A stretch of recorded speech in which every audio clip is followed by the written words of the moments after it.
मरनाथा यीशु मसीह आने वाला है, यीशु मसीह आने वाला। मरनाथा मरनाथा मरनाथा मरनाथा मरनाथा। इस नए एपिसोड में आप सबों का स्वागत है। सबको जय मसीह की। आज के मनन के लिए हम एक वचन पढ़ने जा रहे हैं। ये है जकरिया का किताब 4 अध्याय उसका 10वां वचन। क्योंकि किसने छोटी बातों के दिन तुच्छ जाना है, यहोवा अपनी इन 7 आंखों से सारी पृथ्वी पर दृष्टि करके साहुल को जरुब्बाबेल के हाथ में देखेगा और आनंदित होगा। क्योंकि किसने छोटी बातों का दिन तुच्छ जाना है। आज का मेरा मैसेज आपके लिए जो मैं लेकर आई हूं उसका शीर्षक है do not despise small things. छोटी बातों को तुच्छ न जाने। कई बार हमारे जीवन को, हमारे जीवन के परिस्थितियों को, हमारे कार्यों को, हमारे परिवारों को, सबको हम दूसरों के साथ कंपेयर करते हैं। विशेष करके इस युग में जहां पर बहुत आसानी से हमें हर जनों के बारे में, हर लोगों के बारे में सोशल मीडिया के द्वारा बहुत नित्य हमें उनके जीवनों के बारे में हमें ज्ञात होता रहता है। कई बार हमारे जीवन को हम छोटा या तुच्छ समझने की कोशिश करते हैं, लेकिन परमेश्वर का वचन यहाँ पर जकरिया से कहता है कि छोटी बातों को तुच्छ न जाना, क्योंकि परमेश्वर इससे प्रसन्न नहीं होता। परमेश्वर उन छोटी बातों में फलवंत करने वाला परमेश्वर है। यह परमेश्वर का वचन हमें सिखाता है। क्यों हमारे जीवन में ऐसी अवस्थाएं आ जाती हैं कि हम परमेश्वर की उपस्थिति को या परमेश्वर की योजनाओं को तुच्छ जान लेते हैं। हमारे जीवन में जो कुछ आशीषें परमेश्वर ने दिया उनको छोटा समझ लेते हैं और उसके कारण हम परमेश्वर के उस बड़े योजना को बखूबी नहीं समझ पाते। ये हम गलती कर बैठते हैं। एक और वचन मैं आपको पढ़ाना चाहती हूँ। मत्ती उसका 13वां अध्याय उसका 31 से लेकर 32वां वचन। 31 और 32। उसने उन्हें एक और दृष्टांत दिया कि स्वर्ग का राज्य राई के एक दाने के समान है, जिसे किसी मनुष्य ने लेकर अपने खेत में बो दिया। वह सब बीजों में छोटा तो है, पर जब बढ़ जाता है तब सब साग पात से बड़ा होता है और ऐसा पेड़ हो जाता है कि आकाश के पक्षी आकर उसकी डालियों में बसेरा करते हैं। प्रियो, यहाँ पर यीशु मसीह स्वर्ग के राज्य की उपमा एक छोटे से बीज के द्वारा करते हैं, लेकिन ध्यान दे, ये छोटा बीज सदा छोटा नहीं रहता। एक समय ऐसा आता है जब ये छोटा बीज इतना विशाल हो जाता है कि पूरी पृथ्वी इसमें इस छोटे बीज के उस प्रभाव में आ जाती है। आज परमेश्वर हमारे जीवन में जो कुछ कार्य कर रहा है, कई बार हम उसे छोटा समझ लेते हैं। कई बार हमारे आत्मिक जीवन जिंदगी में, कई बार हमारे पारिवारिक या हमारे शारीरिक अवस्थाओं में परमेश्वर के उस महान कार्य को हम छोटा कर लेते हैं। लेकिन स्वर्ग का राज्य उस छोटे बीज के समान है जो एक दिन बड़ा हो जाता है। यह परमेश्वर का आत्मा हमें बताता है। तो क्यों ना हम उन छोटी बातों को छोटा न समझकर परमेश्वर की योजना जो उसके पीछे विशाल है उसको समझने की कोशिश करें। मैं बाइबल से कुछ बातों का उदाहरण देकर आपको बताना चाहती हूं, जहां पर छोटी सी शुरुआत तो हुई लेकिन परमेश्वर ने उसे विशाल कर दिया। सबसे पहले हम निकालें उत्पत्ति 1 अध्याय उसका 1 वचन। वहां पर कैसे परमेश्वर ने आदि में सृष्टि की करके हम पढ़ते हैं। उत्पत्ति 1 अध्याय उसका 1 वचन। आदि में परमेश्वर ने आकाश और पृथ्वी की सृष्टि की और पृथ्वी बेडौल और सुनसान पड़ी थी। बस काफी है। यहाँ पर हम देखते हैं जब सृष्टि के बारे में वर्णन होता है वहां पर कुछ भी नहीं था, शून्यता का अवस्था था। बेडौल और सुनसान पड़ी हुई पृथ्वी में परमेश्वर ने कुछ छोटे कार्यों के द्वारा शुरुआत किया। सिर्फ ज्योति और उस अंधकार को परमेश्वर ने हटाया। परमेश्वर ने सृष्टि का निर्माण छोटे से शुरू किया, लेकिन क्या वो छोटा ही रहा? आज मैं और आप इतने सालों साल बाद परमेश्वर की उपस्थिति में यहाँ पर चल रहे हैं। आज भी सृष्टि बखूबी चल रही है। परमेश्वर का वो निर्माण का कार्य जो परमेश्वर ने उस समय छोटी सी शुरुआत में किया था, वो देखें कितना विशाल पहुंच चुका है। क्या परमेश्वर हर ऐसा ही अवस्था हमारे जीवन में नहीं कर सकता? एक और उदाहरण जो मैं आपको बताना चाहती हूँ वो एक मनुष्य के बारे में है। हम पढ़ेंगे उत्पत्ति 12 अध्याय उसका 1 से लेकर 3 वचन। यहोवा ने अब्राम से कहा, अपने देश और अपनी जन्मभूमि और अपने पिता के घर को छोड़कर उस देश में चला जा जो मैं तुझे दिखाऊंगा, और मैं तुझसे एक बड़ी जाति बनाऊंगा और तुझे आशीष दूंगा और तेरा नाम बड़ा करूंगा और तू आशीष का मूल होगा। बस काफी है। यहाँ पर हम अब्राम के बारे में देखते हैं, एक मनुष्य जिसने परमेश्वर की बुलाहट को सुना, परमेश्वर की उस आवाज को सुनकर उसने निर्णय किया कि मैं इस आवाज के पीछे चलूंगा। उस परमेश्वर ने सिर्फ यह बात वायदा किया था, तू मेरे पीछे चल और मैं तुझसे एक बड़ी जाति बनाऊंगा। आज हम इस्राएल को जानते हैं। परमेश्वर की उस विश्वास योग्यता का सबूत है छोटी सी शुरुआत। परमेश्वर के पीछे चलने वाला एक व्यक्ति आज एक महान राष्ट्र उसके नाम से जाना जाता है। वैसे ही परमेश्वर हमारे जीवनों में कार्य कर सकता है, बशर्ते हम उन छोटी बातों को तुच्छ ना समझते हुए परमेश्वर की उपस्थिति में आगे बढ़ते जाएं। एक और उदाहरण को हम देखते हैं। यह है निर्गमन की किताब उसका 4 अध्याय 2 और 3 वचन। यहोवा ने उससे कहा, तेरे हाथ में वह क्या है? वह बोला, लाठी। उसने कहा, उसे भूमि पर डाल दे।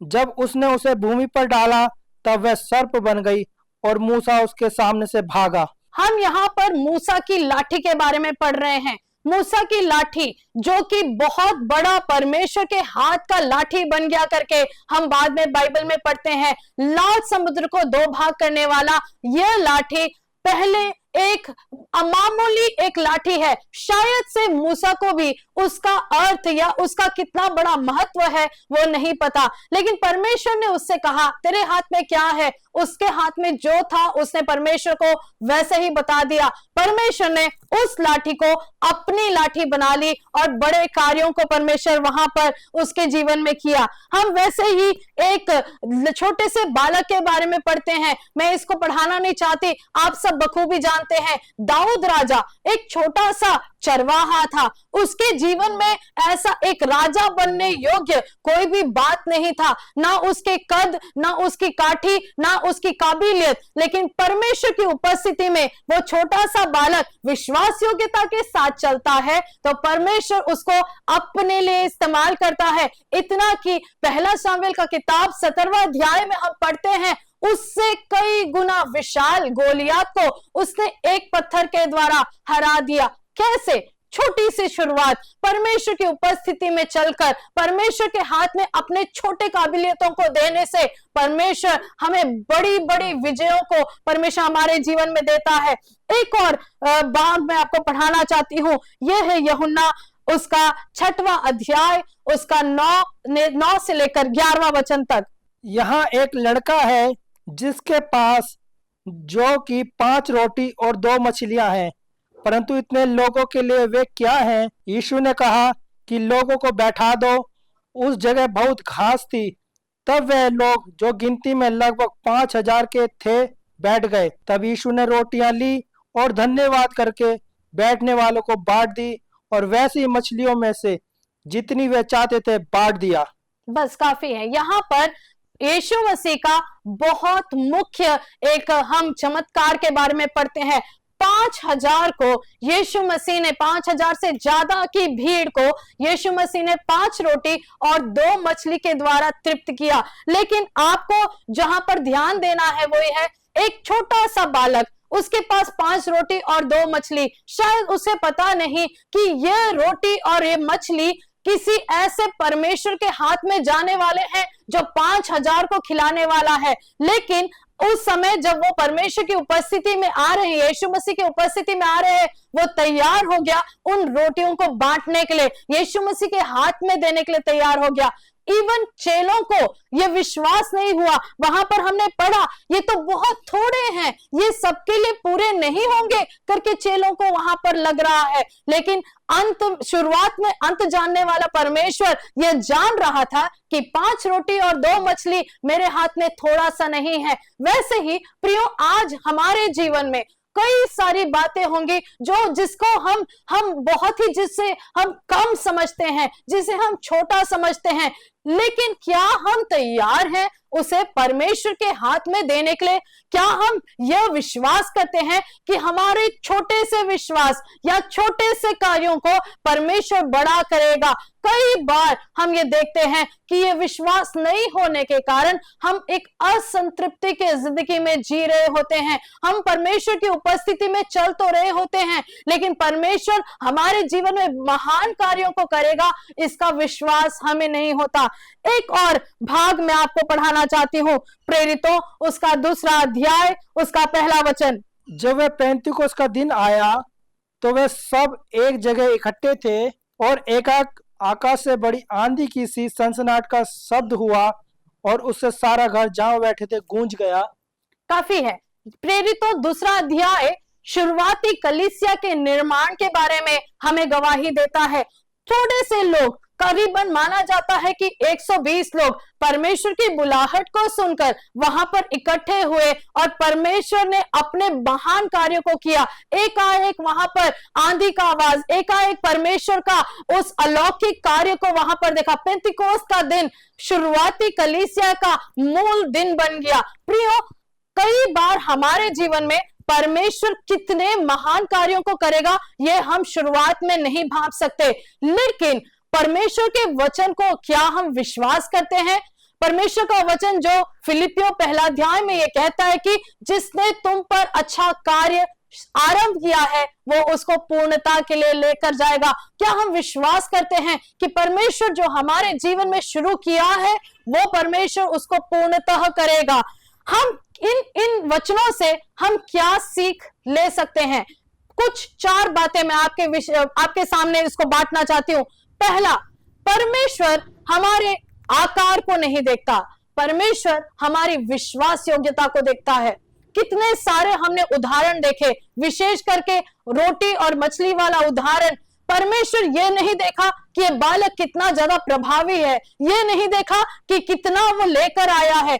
छोटे से चीज होंगे तो भी परमेश्वर ने विश्वास योग्यता देखा और उस विश्वास योग्यता में परमेश्वर ने बड़ा कार्य किया। आज आपके और मेरे हाथ में परमेश्वर ने दिए हुए दायित्व को तुच्छ न समझें, ये न समझें कि ये छोटा है, ये न समझें कि अभी हम कुछ नहीं कर रहे हैं, ये न समझें कि हम कुछ नहीं कर पाएंगे। जो परमेश्वर ने दिया है उस पर विश्वास योग्यता से चलते समय परमेश्वर उन बातों को बड़ा करने के लिए विश्वास योग्य परमेश्वर है। दूसरा पाठ जो हम इन बातों से समझ सकते हैं वो है ग्रेट थिंग्स टेक टाइम। बड़ी चीजें समय लगाती हैं। हमने मत्ती 13 अध्याय में राई के दाने के बारे में हमने पढ़ा। राई का दाना क्या 1 सेकंड में बड़ा हो गया? क्या 1 सेकंड में विशाल हो गया? स्वर्ग का राज्य जो आपके और मेरे बीच में है ये 1 दिन का बात नहीं है। परमेश्वर हमारे जीवन में उन कार्यों को नित्य दिन प्रतिदिन करता जा रहा है। बड़ी चीजें जो परमेश्वर हमारे जीवन में कर रहा है वो समय लेती हैं, उसमें हमें पक्के होना जरूरी है। हमारे विश्वास की परीक्षा हुई जाती है। हम परमेश्वर की उपस्थिति में नित्य तरोताजा और दिन प्रतिदिन और बढ़ते जाते हैं। इससे परमेश्वर की उपस्थिति में जब हम चलते समय कभी भी हम अपने धीरज को न खोएं, इस बात का हम ध्यान रखना जरूरी है। तीसरा, जिसको मैंने शुरुआती बात में जिसका वर्णन किया, डोंट कंपेयर, अपनी तुलना हम बाकियों से ना करें। परमेश्वर ने जो आपके जीवन में किया है वो विशेष है, जो परमेश्वर आपके जीवन में करने जा रहा है वो विशेष है। परमेश्वर के सामने अपने आप को साफ रखते समय, परमेश्वर की ओर विश्वास करके आगे बढ़ते समय हमें किसी भी तरीके से लज्जित होना ना पड़ेगा। जब हम अपने आप को दूसरों से तुलना करने लगते हैं, दूसरों की आशीषों को देखते हैं और अपने आप में कुढ़ने लगते हैं, कई बार उस मिरास को जो परमेश्वर ने हमारे जीवन में रखा उसको हम खो देते हैं। इस्राएलियों को याद करें, परमेश्वर उनको बुलाकर लेकर गया, परमेश्वर उनको आशीष देना चाहता था, लेकिन जंगल में अपनी अवस्थाओं को देखकर वो कुढ़ने लगे, कुड़कुड़ाने लगे, अपने पीछे की बातों को याद करके मिस्र की तुलना करने लगे, और इसके कारण वो उस परमेश्वर ने बनाए हुए उस रेस्ट में, परमेश्वर ने बनाए हुए उस विश्राम में वो प्रवेश नहीं कर पाए। कई बार हमारे विश्वासियों के जीवन में भी ऐसी अवस्थाएं हो जाती है, हम तुलना करने लगते हैं, हम परमेश्वर के बड़े कार्य को विश्वास नहीं कर पाते, और इस कारण परमेश्वर की आशीषों से हम वंचित हो जाते हैं। चौथी बात जो मैं आपको बताना चाहती हूं, परमेश्वर का जो राज्य है वो बढ़ोतरी का राज्य है।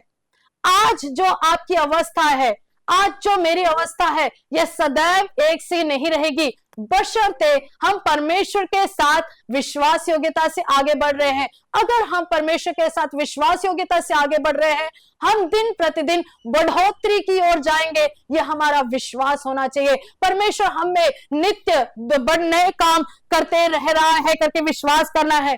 कुछ डिसिप्लिन या व्यवहारिक नियम जो हम पालन कर सकते हैं, जिससे हम इन छोटी बातों को जो हमारे जीवन में है उसको तुच्छ ना समझें, उसको पढ़ने के लिए या उसको समझने के लिए हम क्या कर सकते हैं, वो मैं आपको बताना चाहती हूँ। पहला थिस्सलुनीयों उसका 5वां अध्याय उसका 18वां वचन। हर बात में धन्यवाद करो, क्योंकि तुम्हारे लिए मसीह यीशु में परमेश्वर की यही इच्छा है। हर बात में धन्यवाद करें।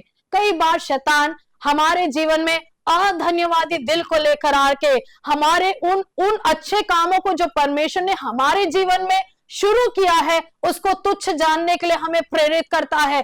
हम कई बार अधन्यवादी हो जाते हैं और इस कारण से परमेश्वर के उस महान उद्देश्य से हम वंचित रह जाते हैं। प्रियो, जब कभी आपके जीवन में ऐसी अवस्थाएं आती है, जब सेल्फ पिटी, सेल्फ डाउट, अपने आत्महीनता आपके अंदर शैतान लेकर आने का कोशिश करता है, यह वचन हमें याद दिलाता है हर बात में धन्यवाद करें, अपने अवस्थाओं के लिए धन्यवाद करते रहें। परमेश्वर से कहें, परमेश्वर मेरे पास जो कमी है उसमें भी आपको मैं धन्यवाद करूंगा।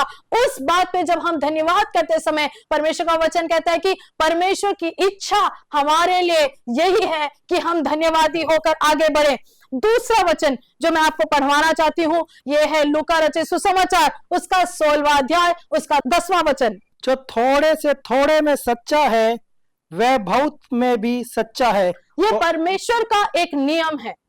थोड़े से थोड़े में सच्चे को परमेश्वर बहुतों का विश्वास योग्य पात्र बनाकर परमेश्वर उसके हाथ में दे देता है। हमारे जीवनों में उन थोड़े अवस्थाओं को तुच्छ न जाने। कई बार ऐसी अवस्थाओं में आने के कारण हम बड़ी बातों के पीछे चल जाते हैं और जो छोटी आशीषें परमेश्वर ने हमारे जीवन में दिया है उसको तुच्छ जानकर सब कुछ अपने हाथ से गंवा देते हैं। शाऊल के जिंदगी से हमने ये सीखा है, परमेश्वर ने उसको एक राजा होने के लिए बुलाया था, लेकिन कुछ छोटी छोटी बातों के पीछे वो चला गया, अपने सोच और अपने समझ को पूरा करने चला गया और इस कारण से परमेश्वर ने जो बताया हुआ बात को उसने पूरा नहीं किया और परमेश्वर ने उसको राजा बनाकर परमेश्वर उसको पछताता है।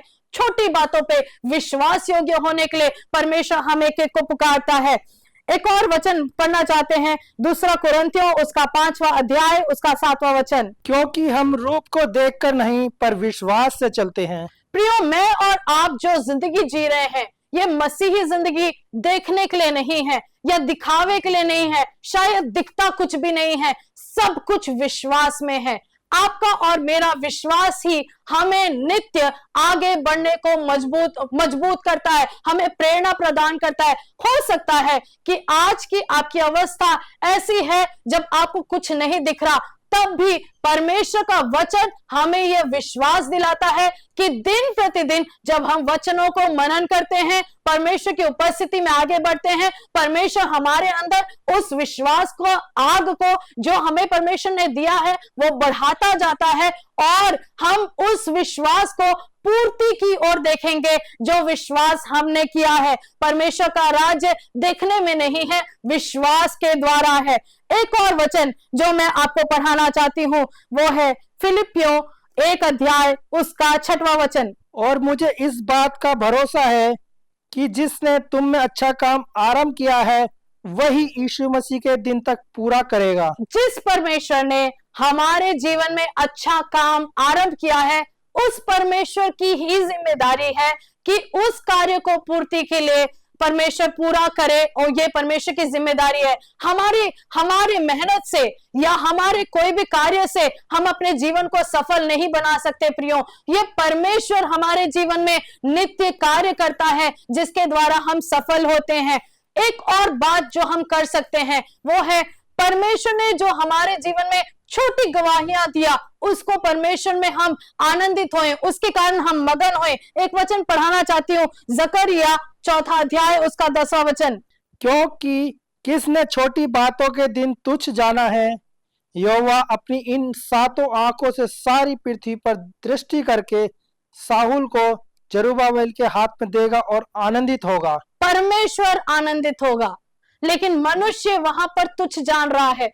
छोटी बातों को तुच्छ जानना ये मेरा और आपका स्वभाव है, लेकिन परमेश्वर हमारे जीवन में छोटी छोटी बातें जिससे परमेश्वर हमारे जीवन में कार्य कर रहा है उससे परमेश्वर आनंदित होता है। क्यों ना हम भी उस कार्यों को जो परमेश्वर हमारे जीवन में कर रहा है उसके द्वारा आनंदित करें, अपने जीवन में गवाहियों को रखें। परमेश्वर ने कुछ कार्यों को आपके जीवन में किया है उसको याद करें, अपने आप को याद दिलाएं। वचन संहिता 103 ये कहता है कि हे मेरे मन तू यहोवा को धन्य कि उसके किसी उपकार को ना भूलना। कई बार परमेश्वर ने किए उपकारों को हम भूल जाते हैं, कई बार परमेश्वर की गवाही हम लोगों के सामने बोलते नहीं हैं। जब हम परमेश्वर की उपस्थिति में ऐसे एक अपनी अवस्था को बना कर रखेंगे कि जहां पर परमेश्वर ने हमें विजय दिया वहां हम परमेश्वर के लिए गवाही बन जाएं, तब हम उन छोटी बातों को जो परमेश्वर ने हमारे जीवन में किया है, शुरुआत किया है, उसको तुच्छ नहीं जानेंगे।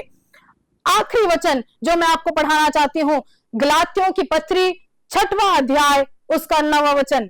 हम भले काम करने में हियाव न छोड़ें, क्योंकि यदि हम ढीले ना हो तो ठीक समय पर कटनी को काटेंगे। ठीक समय पर, वो ठीक समय मुझे नहीं पता, वो ठीक समय आपको नहीं पता, लेकिन परमेश्वर को वो ठीक समय जरूर पता है। उस कटनी के समय तक उस कार्यों को करते रहने के लिए परमेश्वर हमें बुलाता है। ढीले ना हो जाए, अपने हाथों को ढीले ना करें। परमेश्वर ने दिए हुए उन अच्छे कार्यों को जो परमेश्वर ने आपके जीवन में दिया है उसको परमेश्वर की उपस्थिति में हम लेकर नित्य आगे बढ़ते रहेंगे तो परमेश्वर एक बड़ी कटनी को हमारे जीवन से लेकर आएगा, ये मेरा विश्वास है। हमने आज यहाँ पर जो बातों को सीखा है वो है परमेश्वर की उपस्थिति में हम उन छोटे बातों को जो परमेश्वर ने हमारे जीवन में किया है तुच्छ न जाने। आखिरी बात को मैं कहकर यहाँ पर विराम करना चाहती हूँ। प्रियो, कई बार परमेश्वर ने जो हमारे जीवन में कार्य किया है उसका परिणाम हम इस भूमि पर लाना चाहते हैं, हम लोगों से तारीफ पाना चाहते हैं, हम परमेश्वर की गवाही के लिए या परमेश्वर ने जो कार्य कर रहा है उसके परिणाम के लिए हम इंतजार ही नहीं करते और इस कारण हम इम्पेशेंट हो जाते हैं। इस भाग में मैं आखिरी बात जो बताना चाहती हूँ वो है सबोपदेशक 7 उसका 8वां वचन। किसी काम के आरंभ से उसका अंत उत्तम है और धीरजवंत पुरुष गर्वी से उत्तम है। प्रियो, कई बार हमारे जीवन में ऐसी अवस्था हो जाती है जब हम परमेश्वर के परिणाम से ज्यादा लोग हमारे बारे में क्या कहते हैं या ये दुनिया हमें क्या कहती है, हमें कितना मार्क्स देती है, उसके बारे में हम ज्यादा चिंतित हो जाते हैं। लेकिन परमेश्वर का वचन हमें क्या बताता है? शुरुआत से अंत भला है और परमेश्वर ही है जो हमें बखूबी परिणाम देता है। परमेश्वर इन वचनों के द्वारा आपकी सहायता करे। हमारे जीवन में जो कुछ कार्य परमेश्वर ने दिया है उसको नियमित रूप से परमेश्वर की उपस्थिति में याद रखकर आगे बढ़ेंगे तो परमेश्वर हमारे जीवन में बड़े कार्यों को करेंगे। आइए अपने आप को समर्पित करें, प्रार्थना करें। जीवित सामर्थी पिता परमेश्वर, आपके वचन के सामने फिर एक बार अपने आप को समर्पित करते हैं। प्रभु जी, आपका वचन हमें यह बताता है कि जिसने छोटा कार्य हम पर शुरुआत किया है वो उसे पूर्ति पर लेकर जाएगा। परमेश्वर, इस दुनिया के समान या परमेश्वर प्रभु जी लोगों को देखकर हम परमेश्वर उस बड़े कार्य को तुच्छ न जानते हुए आगे बढ़ने के लिए आप हमारी सहायता करें। दिन प्रतिदिन विश्वास में और आपके वायदों को पकड़े रहकर नित्य आपको देखते हुए आगे बढ़ने के लिए, आपके द्वारा परिणाम के लिए हम इंतजार करने के लिए हम एक एक की सहायता करें। मुझे सुनने वाले एक एक को आप आशीष करें। Help them Lord. परमेश्वर आप मदद करें कि वो छोटी बातों को तुच्छ न जानते हुए आपके बड़े आशीषों के लिए इंतजार करें। परमेश्वर आपने प्रार्थना सुना, धन्यवाद करते हैं। आदर और महिमा आपको देते, प्रार्थना उद्धार करता यीशु मसीह के पवित्र नाम से मांगते हैं, आमीन। परमेश्वर आप सबको इन वचनों के द्वारा आशीष करे। जय मसीह की। हमारे हार्वेस्ट टीवी के सभी प्रेक्षकों को हमारा प्रेम भरा नमस्कार। आपने अभी हमारा मारानाथा का जो संदेश सुना था, मैं विश्वास करती हूँ ये आपके जीवन के हर क्षेत्र में ये आशीष का कारण बनेगा। Hallelujah, praise Lord. आपका कोई भी विषय, इस मामले में कोई भी विषय क्यों ना हो, आप हमसे संपर्क कर सकते हैं। अगर आपका प्रार्थना का कोई भी विषय होगा, व्यक्तिगत विषय हो या पारिवारिक विषय हो, या आप अपने बच्चों के बारे में चिंतित हो, हालेलुया, आप हमसे संपर्क कर सकते हैं। आपको कोई ऐसा बीमारी हो जो लाइलाज है, आप हमसे संपर्क कर सकते हैं। हम आपके लिए प्रार्थना करेंगे। हमारा प्रार्थना ग्रुप सदैव आपके विषयों के लिए प्रार्थना करने के लिए तत्पर रहेगा, और आप भी हमारी इस मारानाथा सेवकाई के लिए जरूर प्रार्थना करेंगे। जय मसीह की। Maranatha